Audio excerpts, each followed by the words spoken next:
Shalom Bapak Ibu. Ada sukacita pada pagi hari ini? Semua sehat? Akhirnya kita kembali berkumpul pada pagi hari ini. Kita mau kembali bersama-sama memuji memuliakan nama Tuhan.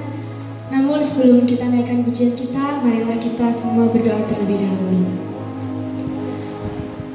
Tuhan Yesus yang sangat baik,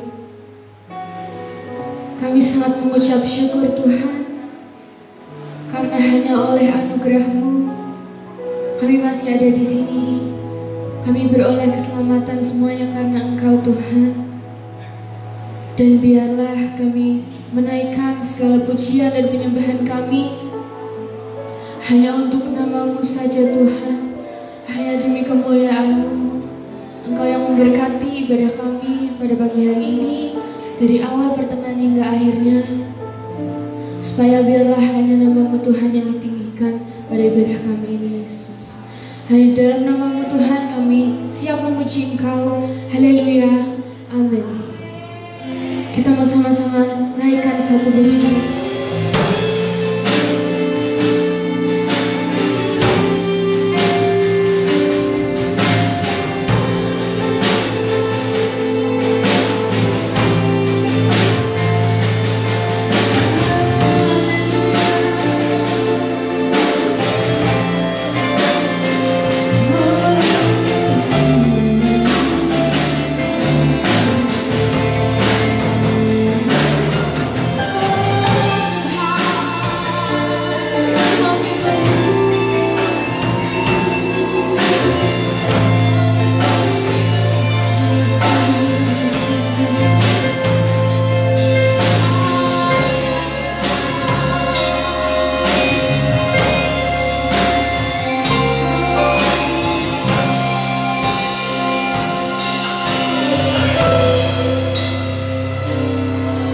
Tuhan yang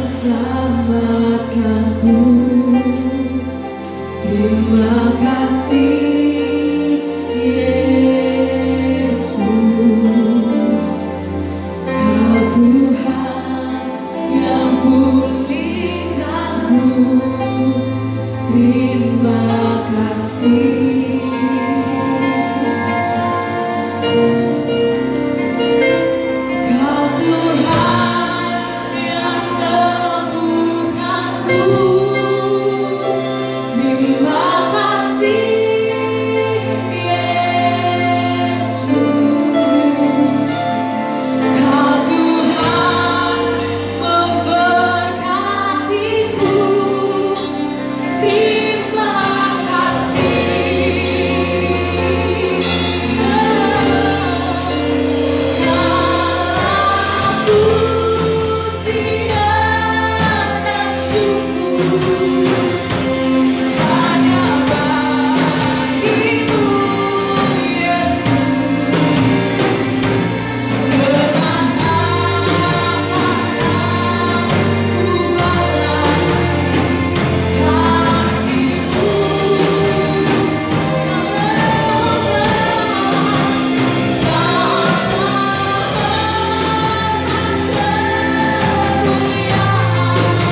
kita mau sama-sama mempersiapkan hati kita untuk menerima firman Tuhan. Sebelum itu kita akan menyanyikan sebuah lagu yang menyatakan bahwa walaupun terkadang kita terjatuh, walaupun banyak masalah dalam hidup kita, tapi Tuhan selalu bisa untuk menolong kita. Dan pengorbanan Tuhan untuk kita tiada ternilai.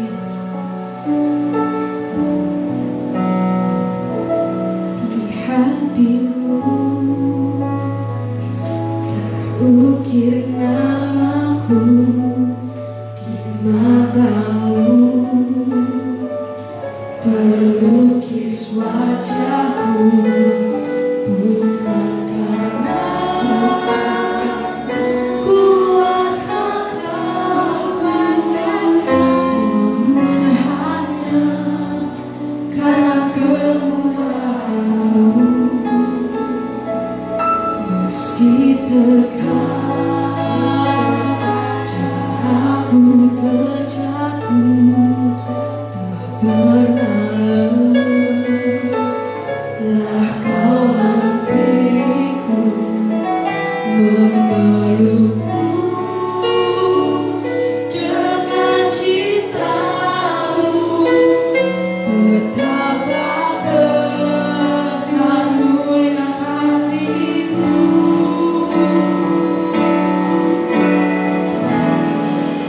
Bagiku Tuhan segala pujian,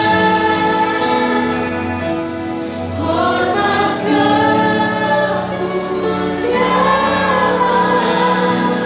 tiada terhingga selain-Mu Tuhan.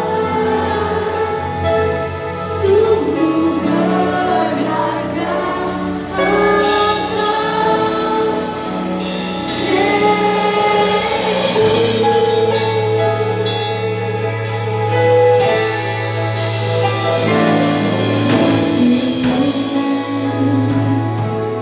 terukir namaku di matamu,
memberikan jamaah Tuhan bagi setiap kami melalui pujian.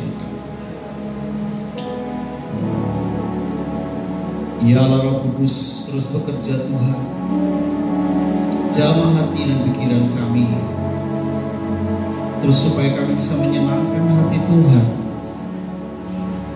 Karena kami percaya dan kami yakin ini yang ada dari hati kami, bahwa ibadah ini milik Tuhan, untuk kemuliaan Tuhan.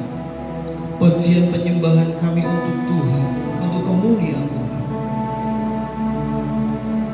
Kuasai hati dan pikiran kami untuk duduk di bawah kaki Tuhan, mendengar sabda-Mu. Berbicaralah bagi setiap kami Tuhan, karena kami siap mendengar. Di dalam nama Yesus Kristus. Haleluya. Amin. Shalom Bapak Ibu. Bisa beri kemuliaan Tuhan kita yang dahsyat. Ya.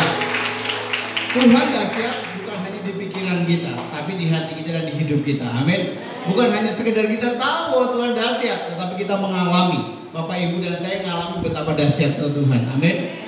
Semalam saya ketika jadi pagi hari ini ada renungan yang Bapak Ibu yang tidak biasa menggunakan gadget. Kita diberkati oleh renungan dalam bentuk kertas, ya, dalam bentuk buku. Jadi Bapak Ibu bisa mengambil. Nah, ketika semalam saya mengambil itu, saya berjumpa dengan istrinya Pak Yoel yang pernah khotbah di sini. Beliau tiba-tiba langsung menceritakan tanpa pendahuluan. Dia berkata begini, Ayus, saya mengalami mujizat dari Tuhan. Apa itu Bu mujizatnya? Saya mengalami pendarahan 80 hari. Wah, lama banget. Padahal waktu di Salatiga kami ketemu. Loh, di Salatiga kan kita ketemu. Iya, itu saya masih sakit dan lemes. Oke. Terus 80 hari ini saya disembuhkan Tuhan. Dokter ngomong ini. Terus sampai gonta-ganti dokter gak ketemu Bapak Ibu. Sampai dokter yang terakhir bilang, coba 5 hari lagi kalau Ibu masih pendarahan dikit, katanya gitu. Kemudian dalam 5 hari dia berdoa dan bergumul. Hari yang keempat semua keluar dan tuntas dan berhenti. Hari kelima kemudian diperiksa oleh dokter dan ternyata bersih. Itu semua karena kemurahan Tuhan. Saya percaya bahwa Tuhan masih bekerja sampai hari ini. Amin. Kuasanya dahsyat. Dia tidak bisa dibendung oleh apapun. Pandemi gak bisa membatasi kuasa Tuhan. Amin. Makin bergumul, makin percaya kepada Tuhan. Tuhan hidup dan berkuasa dalam hidup kita. Amin. Bapak Ibu, pagi hari ini saya memberikan tema khotbah pagi hari ini, sikap yang benar dalam kesementaraan. Kita buka nats kita dalam 2 Korintus pasal yang kelima, ayat yang pertama sampai dengan ayat yang ke-10. 2 Korintus pasal yang kelima, ayat pertama sampai ke-10. Kita akan membaca step by step. Kita baca ayat 1 dan 2 dulu. Nanti saya akan menerangkan di sana apa yang dimaksud kesementaraan. 2 Korintus pasal yang kelima, ayat 1 dan 2. Kita baca bersama-sama. 1, 2, 3. Karena kami tahu bahwa jika kemah tempat kediaman kita di bumi ini dibongkar, Allah telah menyediakan suatu tempat kediaman di surga bagi kita. Suatu tempat kediaman yang kekal, yang tidak dibuat oleh tangan manusia. 2. Selama kita di dalam kemah ini, kita mengeluh karena rindu mengenakan tempat kediaman surgawi di atas tempat kediaman kita yang sekarang ini. Yes, Bapak Ibu dikasih Tuhan, tema kita sikap yang benar dalam kesementaraan. Kenapa ada kata sementara? Bapak Ibu, dalam teks yang kita perlu pahami betul-betul sebelum kita mau belajar apa sih sikap kita dalam menghadapi kesementaraan ini. Kenapa toh Pak Yus kasih dulu kesementaraan? Ini langka kata kesementaraan. Tapi kita perlu tahu dalam teks ini beberapa hal yang kita ketahui. Yang pertama, bahwa hidup itu hanya sementara. Benar? Hidup itu hanya sementara. Teks berkata, karena kami tahu bahwa jika kemah tempat kediaman kita di bumi dibongkar. Kata yang digunakan Paulus kata kemah. Ada yang pernah berkemah? Niko? Wah, yang muda-muda pernah berkemah. Saya dulu pernah berkemah. Zamannya Mbak Angel masih muda dulu. Sesak nafas karena asma, terlalu dingin. Bapak Ibu dikasih Tuhan, gambarannya tentang kemah. Kita tahu bersama bahwa kemah itu sebuah tempat yang tidak permanen. alias bisa dibongkar, nggak menetap. Tidak ada yang orang punya kerinduan, Pak, kita jual rumah kita beli tenda biru, Pak. Tidak ada satupun. Karena semua orang pengen satu rumah yang tetap, tempat kediaman yang permanen, yang ada sertifikatnya untuk kedamaian dan kenyamanan setiap kita. Tetapi Rasul Paulus menggambarkan dalam kehidupan kita ini, hidup hanya sementara. Dikatakan bahwa jika kemah tempat kediaman kita ini dibongkar, artinya suatu saat kita nggak akan pernah tinggal lagi di bumi ini. Betul? Sehebat-hebatnya tim dokter untuk memperpanjang usia manusia, tidak akan bisa membuat hidup orang itu permanen. Karena firman Allah menegaskan karena dosalah yang membuat kita mati. Itu sudah ditegaskan dalam Kejadian pasal yang ketiga, bahwa upah dosa adalah maut dalam Roma 3:23. Bapak Ibu dikasih Tuhan, artinya yang kita harus sadari bahwa hidup ini sementara, makanya dikatakan kesementaraan. Jadi Bapak Ibu tidak bisa berdoa, walaupun memang berdoanya ketika ulang tahun happy birthday to you, panjang umur, tetapi tetap ada batasnya, ada kuotanya. Bapak Ibu nggak bisa seperti ular yang melungsungi, yang aku pengen hidup 1000 tahun lagi, nggak bisa. Karena apa? Firman Tuhan menegaskan bahwa hidup ini hanya sementara. Artinya apa? Ketika hidup ini sementara, berarti ada pembandingan bahwa ada hidup yang kekal. Kalau ada kemah tempat kediaman yang sementara akan dibongkar, berarti ada tempat kediaman Bapak Ibu dan saya kelak yang kekal. Di mana dia? Di surga. Orang-orang Kristen yang percaya Yesus punya kepastian ini, bahwa ketika suatu saat kemah tubuh kita dibongkar, entah dengan penyakit, entah dengan kecelakaan, entah dengan cara apapun, itu tidak menentukan kita masuk surga atau tidak. Amin. Cara mati seseorang tidak menentukan kita masuk surga atau masuk neraka. Tetapi keyakinan kita bahwa kita punya Yesus Kristus sebagai Tuhan dan Juru Selamat secara pribadi, itu tiket untuk masuk surga. So, jadi pastikan Bapak Ibu menyegarkan kembali bahwa saya terima Yesus sebagai Tuhan dan Juru Selamat. Karena apa? Itulah tiket untuk hidup yang kekal. Nah, perhatikan. Jadi sementara kita hidup di dunia ini hanya sementara. Lalu apa sih yang kita kerjakan dalam kesementaraan? Nah, kalau hidup ini hanya sementara, ini yang perlu kita pahami bersama-sama. Oh, hidup itu cuma sebentar. Langsung di pikiran kita, oh karena sebentar saya akan begini.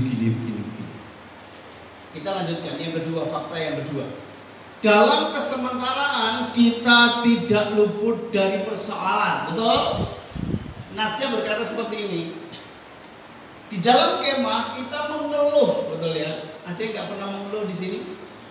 Atau pertanyaan saya salah mungkin ya? Apakah ada yang tidak punya persoalan? Loh, wah semua wajah-wajah penuh persoalan ini ya.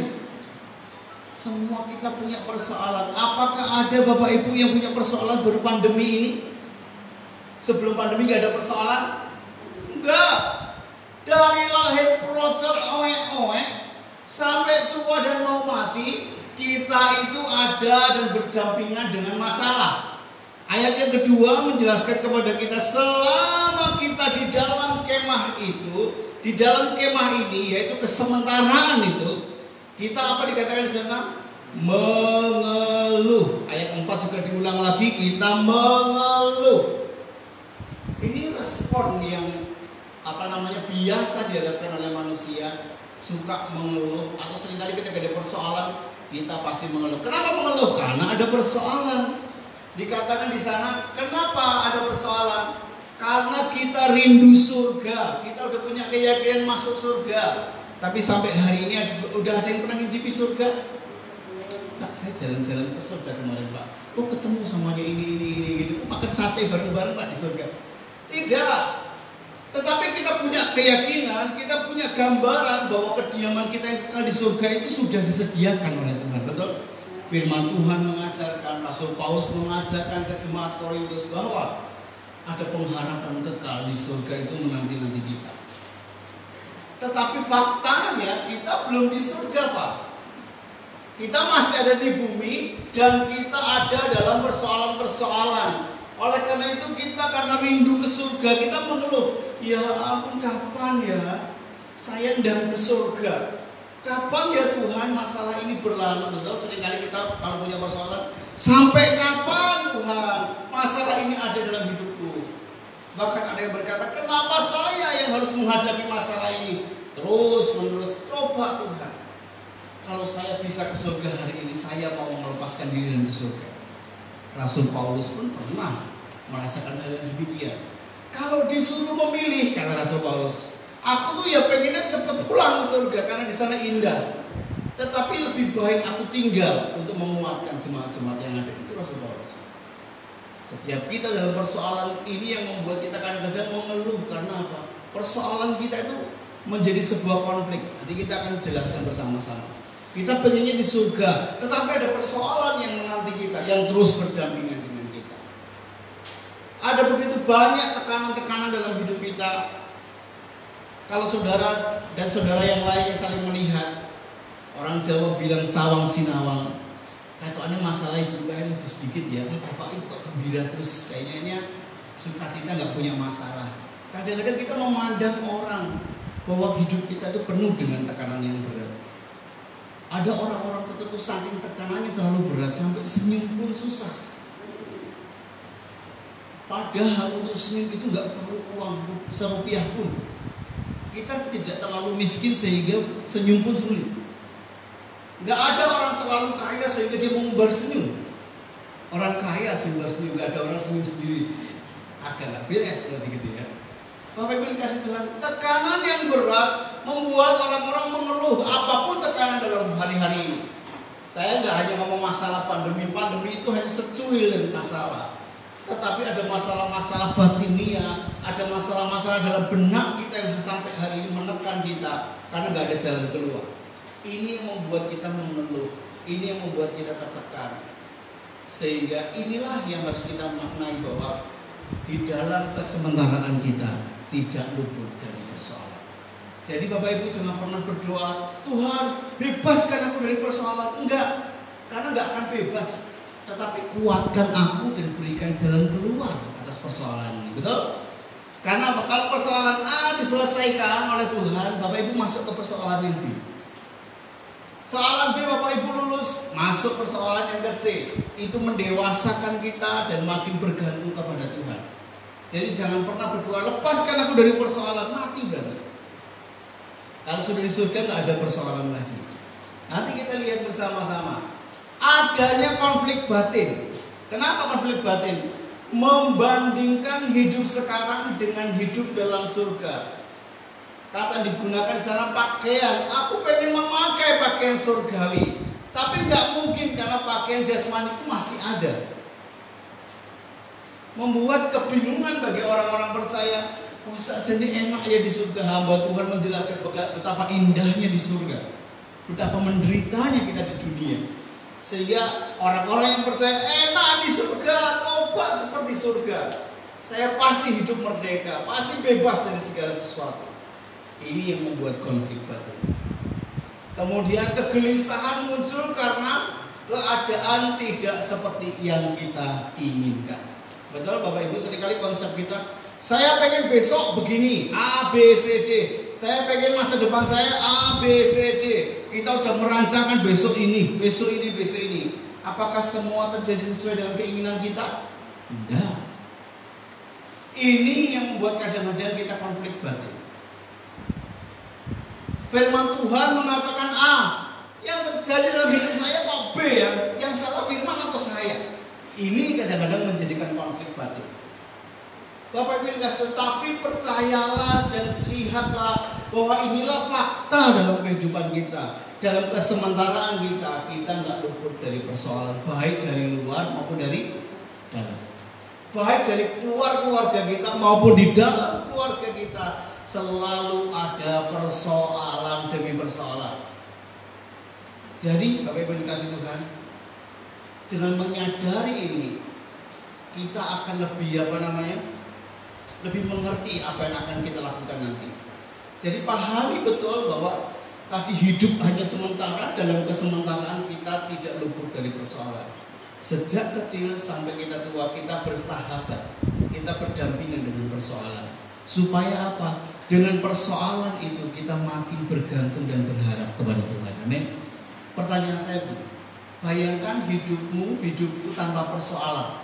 Bapak Ibu butuh Tuhan? No.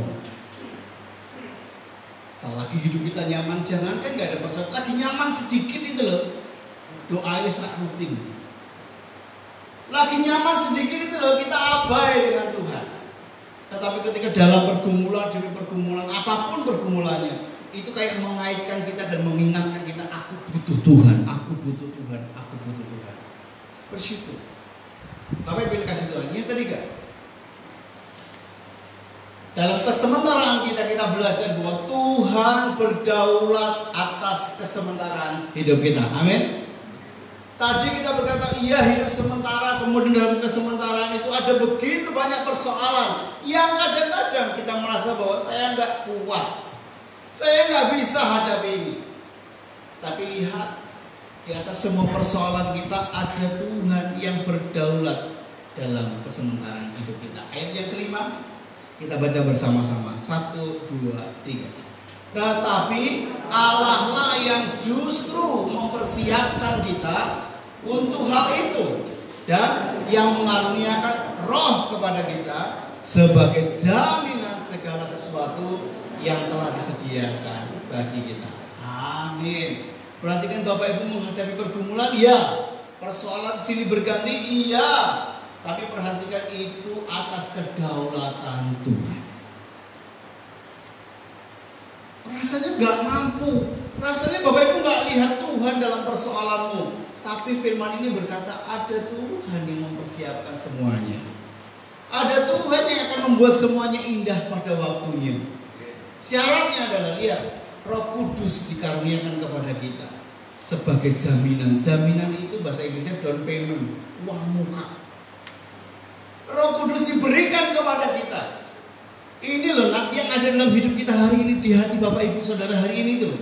Itu menjadi jaminan untuk kita menerima segala sesuatu yang dijanjikan oleh Tuhan bagi kita. Berkat-berkat rohani, berkat-berkat jasmani, berkat kebijaksanaan itu diberikan bagi kita. Kesehatan. Asal apa? Kita percaya kepada Tuhan. Ingat ada jaminan. Kita tahu bahwa oh ternyata dalam kehidupan dan persoalan saya ada Tuhan yang berdaulat. Jadi Bapak Ibu nggak jalan sendiri. Bapak Ibu Saudara nggak mengalami persoalan itu sendirian, terseok-seok sendiri, rasanya mau bangkit aja nggak bisa. Tenang, ada Tuhan yang berdaulat di sana. Amin. Tuhan tak pernah meninggalkan Bapak Ibu. Janjinya iya dan amin. Dia akan selalu ada bersama dengan kita di dalam persoalan-persoalan hidup kita. Karena ada Roh Kudus. Makanya Bapak Ibu kalau berdoa, ingatlah bahwa ada Roh Kudus dalam hidup kita yang akan menguatkan setiap kita. Ya. Jangan gerusa-gerusu, jangan ambil keputusan sendiri. Jangan merasa bahwa dalam persoalan kamu mengambil keputusan. Jangan. Ada Roh Kudus yang akan memberikan jaminan kepada kita. Engkau akan ditolong. Bapak Ibu dan saya itu gak tahu caranya berdoa. Roma berkata Roh Kudus yang akan menolong kita berdoa. Betul?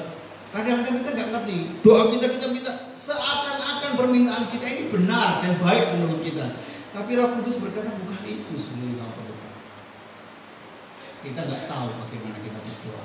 Oleh karena itu apa? Kita butuh tuntunan Roh Kudus. Kita butuh dan percayakan hidup kita kepada kedaulatan Tuhan yang menolong kita. Amin.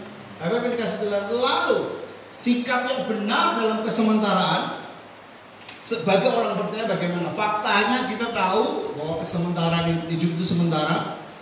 Faktanya kita tahu bahwa kesementaraan itu ada persoalan yang bersama dengan kita. Faktanya kita tahu bahwa Tuhan berdaulat atas itu.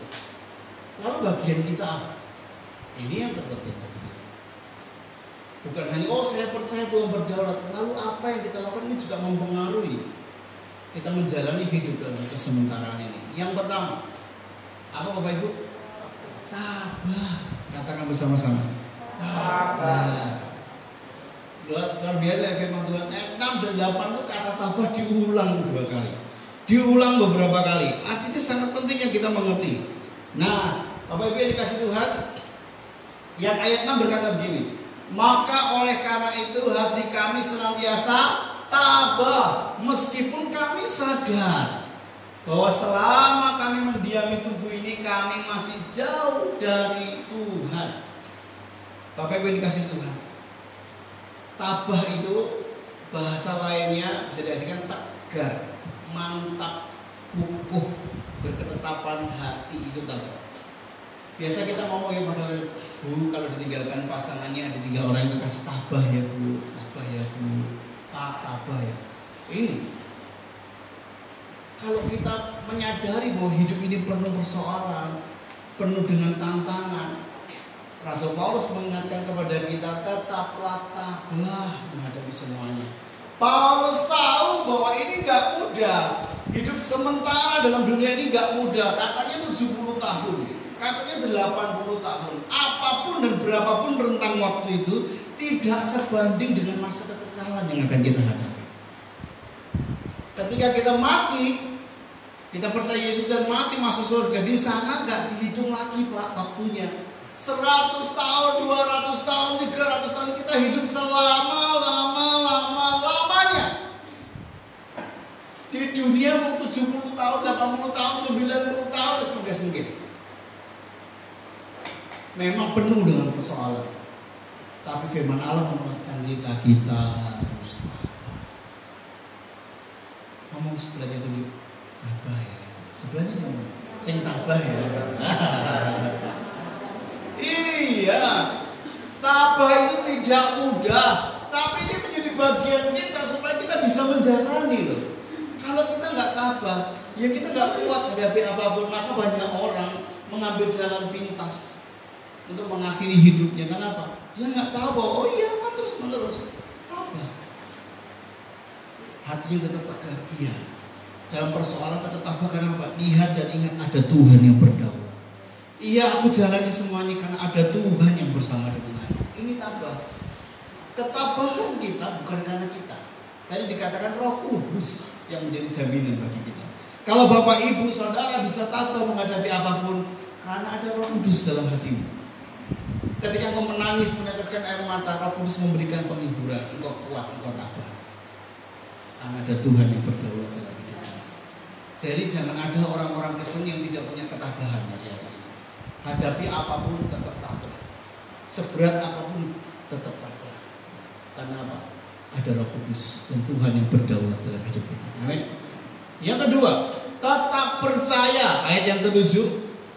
Perhatikan di sana. Yuk kita baca bersama-sama ayat yang ke-7. 1, 2, 3. Sebab hidup kami ini adalah hidup karena percaya, bukan karena melihat.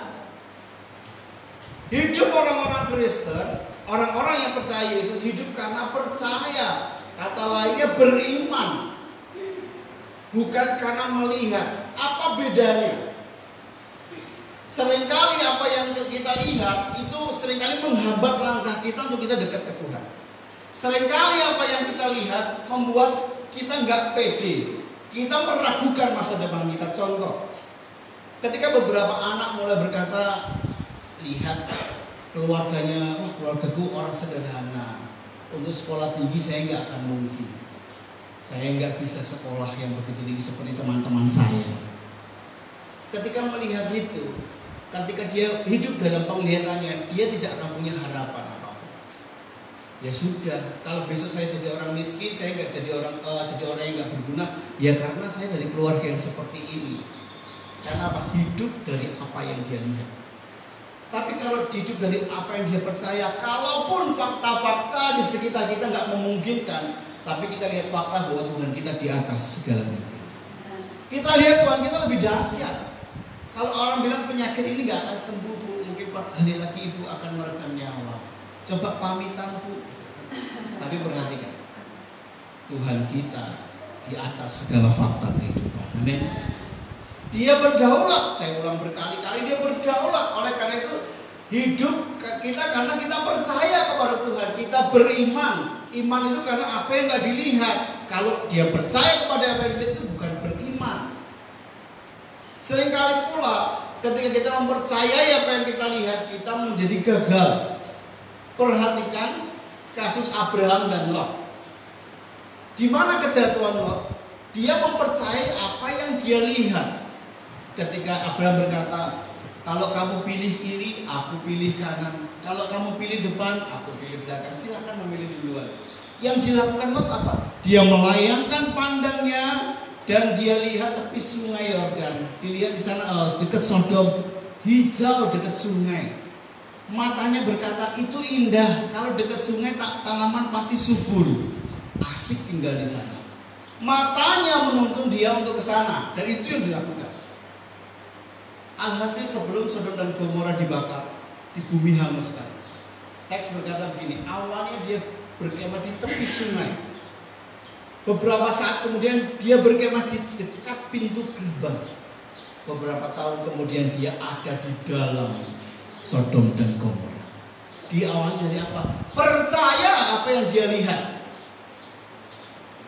Rasul Paulus mengingatkan kepada kita, percayalah kepada apa yang gak kita lihat. Tuhan Yesus Kristus yang tidak kita lihat, tapi dia hidup selama-lamanya. Gak ada orang yang melihatnya. Mungkin banyak orang yang diinspirasi untuk menggambar, tapi sosok Tuhan di atas segala Tuhan tidak ada yang pernah berjumpa. Tetapi Tuhan yang besar, Tuhan yang luar biasa itu, Tuhan itu juga yang dekat dengan hidup kita. Tuhan yang ada dalam keseharian kita. Sebuah pujian senior berkata, kanan kiriku ada Tuhan, sekelilingku ada Tuhan. Kita nggak bisa melihat Tuhan, tapi Tuhan ada dalam setiap langkah dan kehidupan kita. Amin. Jadi percaya, berimanlah, percaya dengan sungguh-sungguh bahwa Tuhan bersama dengan kita. Hidup kami bukan karena melihat, tetapi karena percaya. Bapak Ibu kasih Tuhan, seberapa aku dalam pergumulan hari-hari ini, ketika melihat fakta depan mata, wah aku gak bisa ini, wah ini gak bisa. Hiduplah oleh iman, karena Tuhan yang akan memperbisakan kita, membuat kita bisa melakukan segala sesuatu karena Tuhan dan atas kehendak Tuhan. Amin. Jadi yang pertama tadi apa? Tabah. Yang kedua, tetap percaya. Karena kita punya iman, percaya, tetap beriman kepada Tuhan. Jangan mempercayai perasaan kita, tapi percayai iman kita. Hidup kita bukan karena perasaan kita, tetapi karena keyakinan akan Tuhan. Itu yang kita jalani. Kenapa Pak? Gak boleh gitu. Karena perasaan kita naik turun. Perasaan kita tuh fluktuatif. Kadang-kadang seneng, kadang-kadang orang seneng.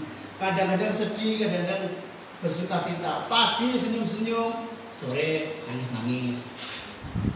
Hidup kita tuh begini, naik turun. Lah kalau percaya kita ditaruh di hati kita, Bapak Ibu, kita nggak mungkin bisa menghadapi kesementaraan ini. Saya kembalikan lagi, yuk mari percaya lagi kepada Tuhan yang berdaulat itu. Dia ada bersama dengan engkau. Bagian kita apa? Percaya. Percaya itu berarti menempelkan hidup kita kepada pokok anggur yang benar itu. Kita menjadi bagian Tuhan, jangan jauh-jauh dari Tuhan, supaya kita merasakan pimpinan Tuhan dan melewati kesementaraan itu. Amin. Yang terakhir, pantaskan diri berkenan kepada Tuhan. Ayat yang ke-9 dan ke-10. Firman Tuhan berkata, sebab itu juga kami berusaha, baik kami diam di dalam tubuh kami maupun kami diam di luarnya, supaya kami berkenan kepadanya. Ayat yang ke-10, sebab kita semua harus menghadap, supaya setiap orang memperoleh tahta pengadilan Kristus apa yang patut diterimanya sesuai dengan apa yang dilakukannya dalam hidupnya ini, baik ataupun jahat. Kata yang saya berikan kuning di sana ditekankan, kita harus berusaha. Artinya apa? Kalau kita tahu, sebenarnya teksnya yang lebih baik adalah begini. Kita lihat ayat yang ke-10, bahwa suatu kelak kita semua Bapak Ibu yang tua yang muda akan menghadapi pengadilan tahta Allah, tahta putih. Nah, di sanalah kita akan dilihat. Semua perbuatan kita akan dipertimbangkan, akan memperoleh upah kalau kita percaya kepada Yesus dengan sungguh-sungguh. Nah, supaya kita menerima ketika tahta putih itu kita dihadapkan di sana dan kita berlayak di hadapan Tuhan, hari ini ketika kita hidup di dalam Kristus, berusaha, artinya kita mengerjakan karya keselamatan itu dengan baik. Jadi iya sih saya percaya itu dan selamatkan, tapi bukan berarti gini, saya sudah selamat, ya sudah, saya bebas berbuat dosa, saya bebas berbuat salah. Oh no, bukan begitu. Kasih karunia mengampuni kita, tapi bagian kita adalah berusaha supaya apa? Kami berkenan kepadanya.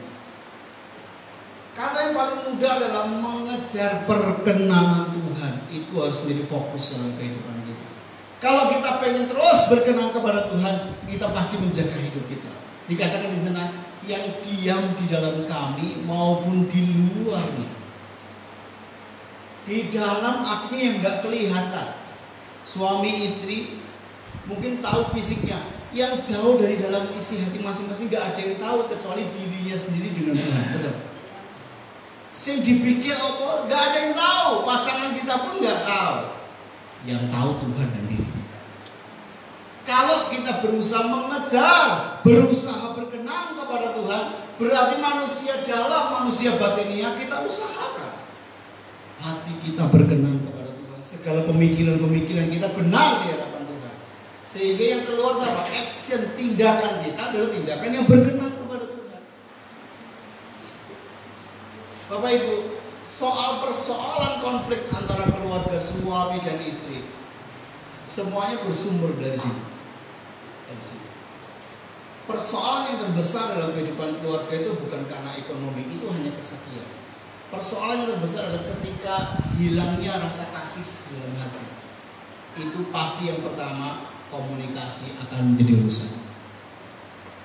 Kalau ngobrol apa saja ujungnya bentrok, ngobrol soal apa pecel lele ya, tapi ujung-ujungnya berantem, nah berarti ada yang nggak beres di dalamnya.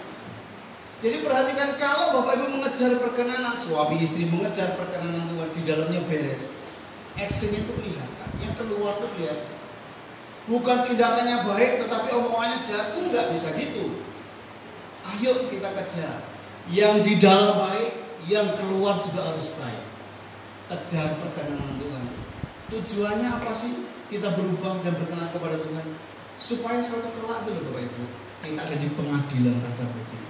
Kita bisa mempertanggungjawabkan seluruh perbuatan kita hari ini. Apa yang kau lakukan hari ini dicatat sama malaikat. Apa yang Bapak Ibu pikirkan hari ini dicatat, diinventaris. Jadi jangan sampai Bapak Ibu di sana malu suatu saat kelak di pengadilan tata budi semua dibuka. Buku kehidupan kita dibuka. Semua pikiran kita dibacakan di sana. Kalau Bapak Ibu nggak berusaha berkenan kepada Allah, malu akan menundukkan kepala. Ya ampun, uripku bejat tenan ya. Aduh, pikiranku selama hidup gak genah. Aduh, hatiku jahat selama ini. Ayo hari ini Tuhan memberikan kesempatan kita berusaha pantaskan diri berkenan kepada Tuhan selagi kita hidup dalam kesementaraan. Bapak Ibu, waktu tidak bisa diulang. Tapi tidak ada kata terlambat untuk sebuah pertobatan dan perubahan. Hari ini tentukan bahwa aku mau berkenan kepada Tuhan. Hari ini tentukan lagi, Tuhan refresh aku, segarkan aku kembali. Aku mau melangkah ke depan. Kalau ada dosa yang diingatkan oleh Tuhan, ampuni aku Tuhan hari ini. Aku mau lagi berjalan hidup dalam kebenaran. Maka Bapak berkenan kepada Tuhan. Amin. Bapak Ibu dikasih Tuhan, kita belajar bersama-sama. Apapun persoalan kita, ada Tuhan di sana. Yuk kejar perkenan kepada Tuhan. Kesimpulan yang kita mengerti bersama-sama, bagaimana sikap yang benar dalam kesementaraan. Apa yang pertama? Sabar. Yang kedua, percaya. Yang ketiga, pantaskan diri berkenan kepada Tuhan. Bapak Ibu pulang, renungkan kembali firman Tuhan. Seperti sapi yang menggayumi, memamah dia, Tuhan inilah aku pengen hidup benar di hadapan Tuhan. Semua baik orang percaya dan tidak percaya menghadapi kesementaraan yang sama. Tapi saya berdoa orang-orang percaya punya kualitas yang berbeda karena dia tahu jalan kebenaran. Hidupnya tidak asal, Yang dikejar bukan sembarangan, tetapi kesempurnaan seperti Kristus. Bapak Ibu dan saya, ayo bersama-sama kita belajar hidup benar di hadapan kita. Kerjakan ini dalam hidup yang sementara ini, tetapi kita punya kualitas yang terbaik. Kita dudukkan kepala bersama-sama. Saya berikan kesempatan 1-2 menit bagi Bapak Ibu, Saudara, setiap pribadi lepas pribadi datang kepada Tuhan.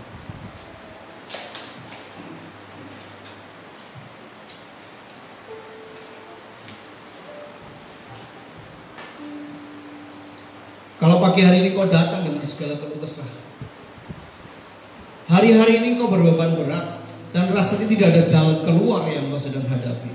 Engkau sudah berdoa, tapi seakan-akan buntu. Seakan-akan Tuhan gak memberikan jalan keluar. Bahkan kau hampir putus asa menghadapi semuanya. Tapi dengar hari ini bahwa ada Tuhan yang berdaulat atas hidupmu. Ada Roh Kudus yang diberikan dalam hatimu. Roh yang kudus itulah menjadi jaminan bahwa engkau pasti diberikan jalan keluar. Jadi tetaplah kuat, tetaplah tabah, tetaplah percaya dan berkenan kepada Tuhan. Jangan hidup sembarangan lagi.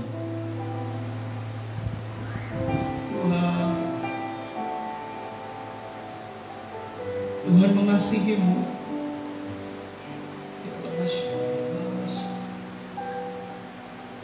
Mari sampaikan isi hatimu hari ini kepada Tuhan. Tuhan, Kau baik. Tuhan, Kau baik.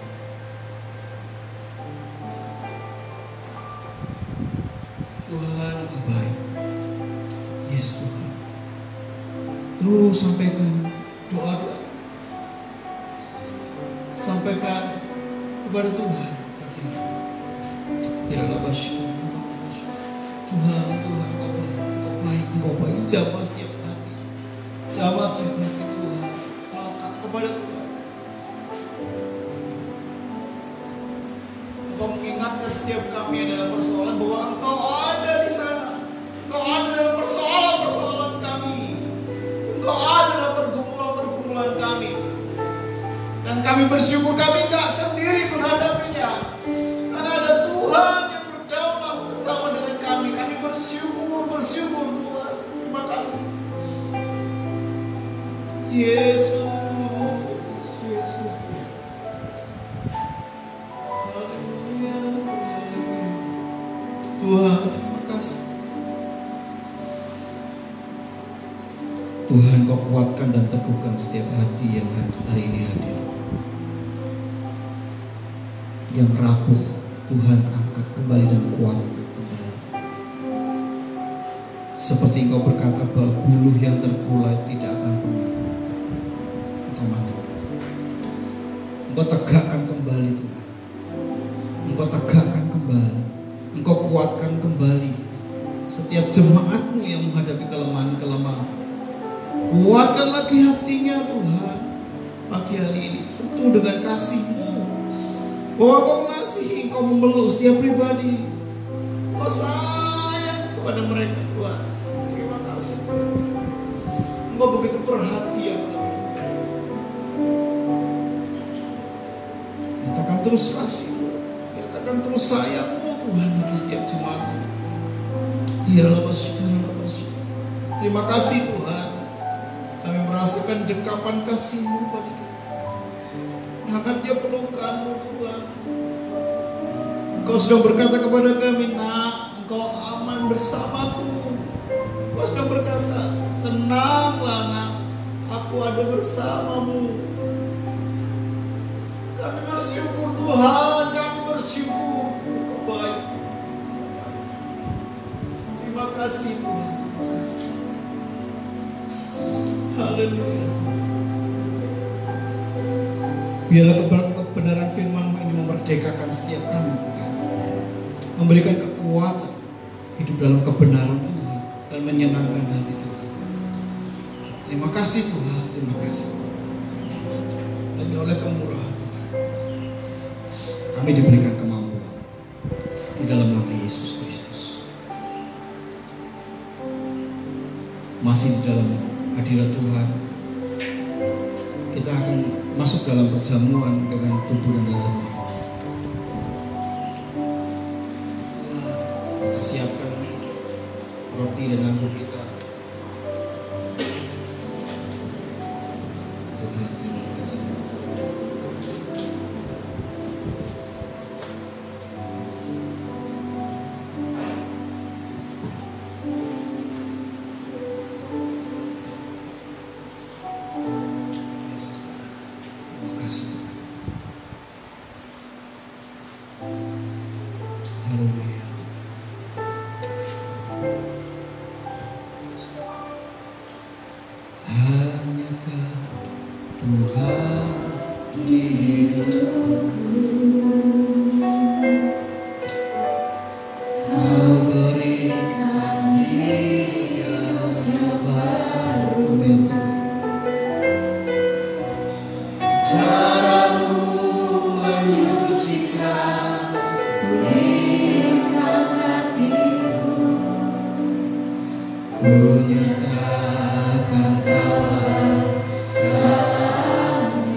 Mari kita berdiri bersama-sama. Karena salibmu ku hidup, karena salibmu ku menang. Engkau yang berkuasa sanggup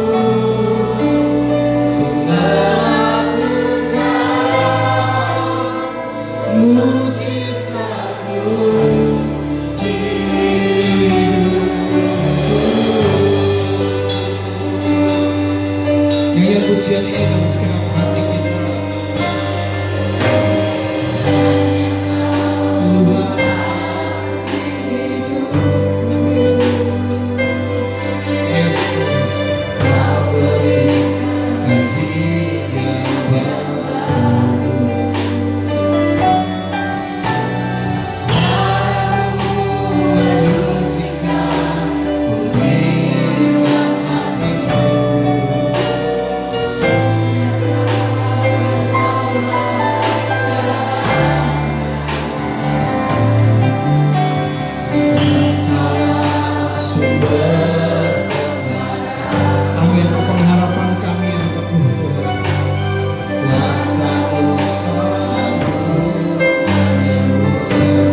Di tangan kita ada roti yang melambangkan tubuh Tuhan.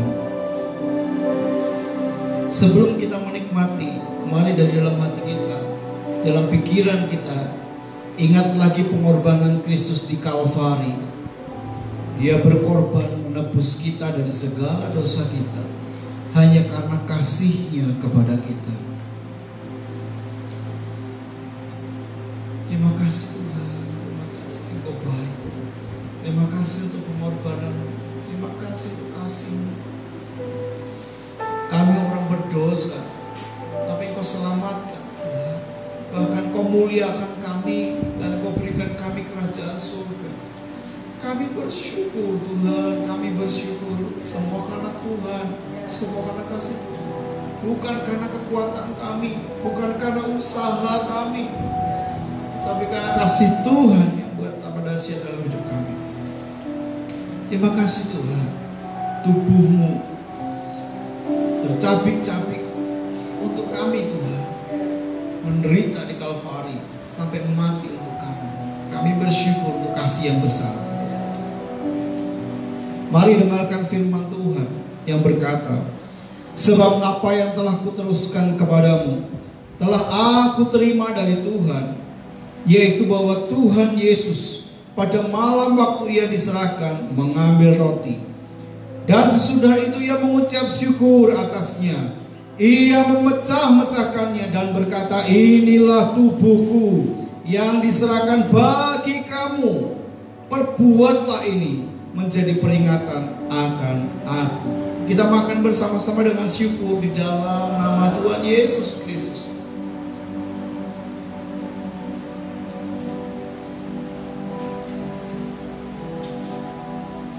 Haleluya.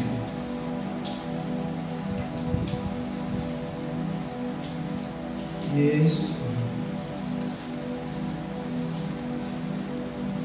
Kita angkat cawan yang ada di tangan kita, yang melambangkan darah Kristus yang tercurah,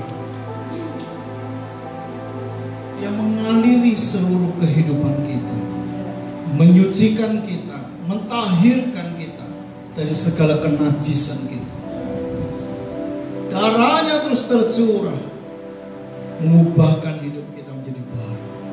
Yang sakit disembuhkan oleh karena darah Yesus tercurah bagi kita. Yang lemah dikuatkan. Terima kasih Tuhan, terima kasih. Terima kasih Tuhan. Firman Allah berkata, demikian juga Ia mengambil cawan sesudah makan, lalu berkata, cawan ini adalah perjanjian baru yang dimeteraikan oleh darahku. Perbuatlah ini setiap kali kamu meminumnya, menjadi peringatan akan aku. Sebab setiap kali kamu makan roti ini dan minum cawan ini, kamu memberitakan kematian Tuhan sampai Ia datang. Kita minum bersama-sama di dalam nama Tuhan Yesus. Haleluya. Mari dari mulut kita ucapkan syukur. Yesus, Kau sangat baik, Kau baik. Bersyukur Tuhan. Yesus, Kau sangat baik, Kau baik. Yesus, Yesus, Yesus Tuhan. Dengan sebenar hati. Yesus, Kau sangat baik, Kau baik, ya Tuhan, ya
pengorbananmu sempurna, sehingga kami dikuduskan, kami dibenarkan oleh karena pengorbanan Kristus. Terima kasih, kami bersyukur sudah bersekutu dengan tubuh dan darah Tuhan. Di dalam nama Yesus Kristus, haleluya. Amin. Silakan duduk Bapak Ibu.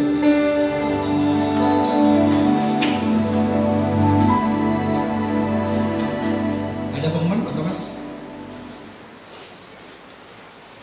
Iya, hari Kamis ibadah wanita, ujian Ibu Iwan, doa syafaat Ibu baca, firman Tuhan Ibu untuk konsumsi Ibu Giano. Hari Jumat, ya ibadah youth, worship lead, ibadah minggu ya, ibadah youth seperti biasa, nanti tugasnya akan di-share di grup ya. Hari Minggu, worship leader Bapak Juli, singer Bapak Thomas dan Bapak Aan, pemusik Bapak Walen, Bapak Danu, Bapak Yosua dan Saudara Benaya, Aser, Bapak dan Ibu Sikit, LCD Saudari VP. Ya, sekali lagi Bapak Ibu yang butuh renungan boleh mengambilnya di belakang untuk dibaca. Kita tidak lagi dapat kiriman dari air hidup, tetapi Tuhan buka aliran lain ya, dikasih lagi dari Getsemani untuk kita boleh menikmati renungan harian yang membutuhkan harian. Oh iya, karena diberikannya hanya 30, jadi satu keluarga satu, atau yang membutuhkan gitu ya, Bapak Ibu sekalian kasih Tuhan. Baik, kita akan mengakhiri ibadah kita bersama-sama, tundukkan kepala bersama-sama. Kita berdoa bagi bangsa ini. Tuhan, kami berdoa bagi bangsa dan negara kami. Kami bersyukur ada di bangsa yang hebat, bangsa yang besar, bangsa yang dikasih Tuhan. Kami bersama-sama mengangkat tangan kami. Kami memberkati bangsa kami. Tuhan, dari barat sampai ke timur, kami berkati utara dan selatan. Biar semua pulau-pulau di Indonesia diberkati Tuhan. Semua penduduknya diberkati oleh Tuhan. Hasil-hasil laut diberkati oleh Tuhan. Hasil tanah diberkati oleh Tuhan. Pertanian makin kuat diberkati. Semua tanaman-tanaman yang ditanam oleh Pak Tani diberkati Tuhan di dalam nama Yesus Kristus. Kami berdoa untuk atmosfer bangsa kami Tuhan di dalam nama Yesus. Kami memberkati. Biarlah hujan keselamatan, hujan kesembuhan itu ada bagi bangsa kami. Pertobatan ada bagi bangsa kami.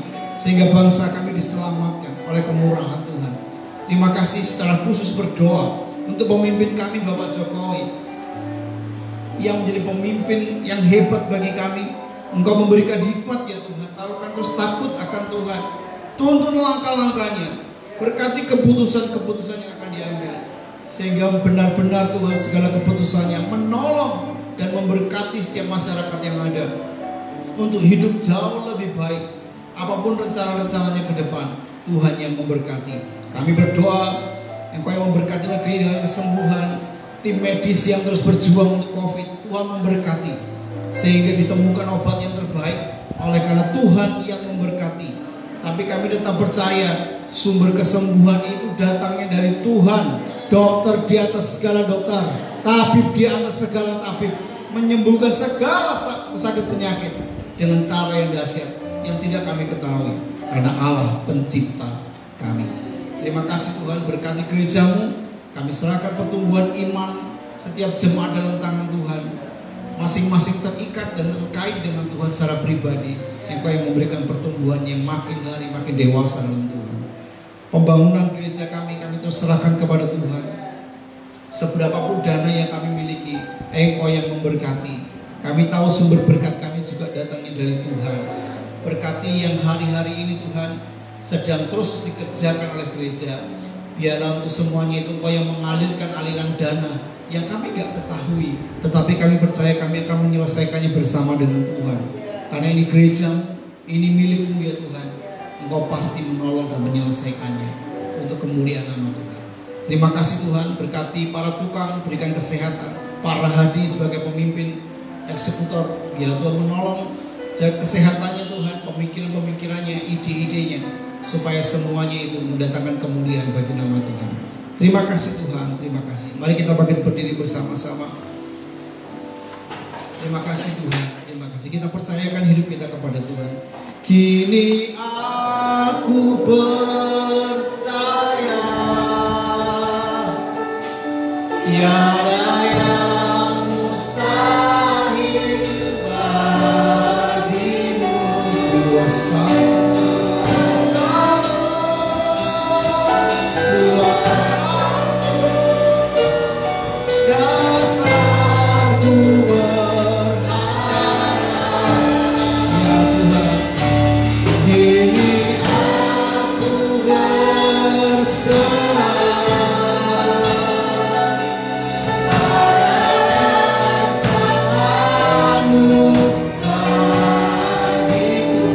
ikuti.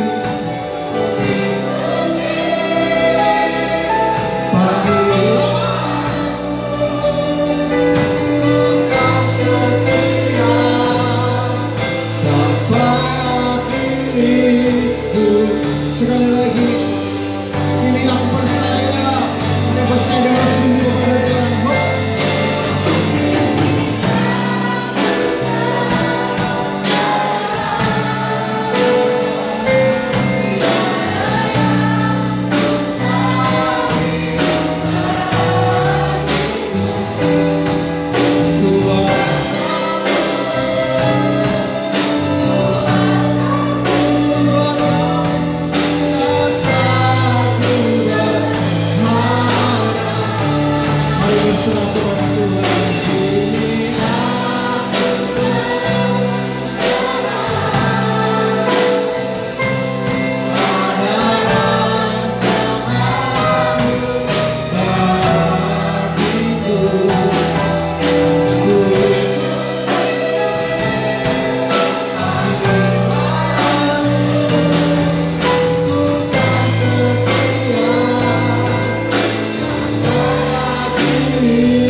Ya Tuhan, di akhir ibadah ini kami mau mempercayakan lagi hidup dan kehidupan kami ke dalam tangan Tuhan yang kuat.